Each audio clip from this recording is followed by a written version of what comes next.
Hi, you class. I hope you got on really well today with your maths tasks. I look forward to seeing some responses from you.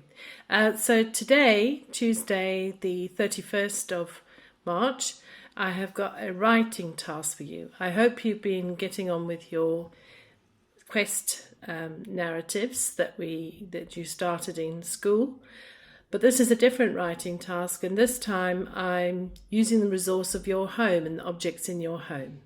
So the task is to choose an object in your home and write about why that object is special to you or what you find interesting about that object. I'm going to give you some suggestions now of things you could choose and then also give an example of one I've written. Here we go. Choose something that's old. For example, here I have an old school suitcase that belonged to my granny. Or it could be a special book that is also old and has been given to you or passed down in your family. You could choose something that is special to you because of the memory or memories that you have. So for example, here I have pottery animals that both of my boys made when they were at preschool in Pottery Club. Or you could choose something that is interesting, that you're curious about. And this is the one I've chosen to write about, and I'm going to explain why I've chosen it. This is the windowsill in my hallway, entranceway. And I have here some objects that are from Africa. So I've got my wire dragonflies, my wire lizard. But the objects I'm going to write about are my two little tortoises here. They're made out of a seed. So if you can see, their heads are tied on by a little bit of string so they bob like the Churchill dog.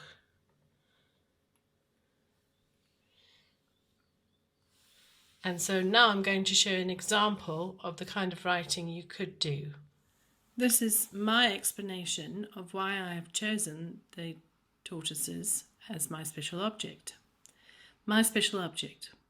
What, you may ask, is my special object? Well, I'll give you a few clues. Number one, I believe Heidi and Isla have one of these real creatures as a pet. Number two, we've been studying about larger types and species that live and lived on the Galapagos Islands. And clue number three, there's a well-known fable called The Something and the Hare, where one of the main characters teaches us an important lesson. Do you know what my object is? That's right, it's a tortoise. Why, you may ask, are my tortoise ornaments special to me?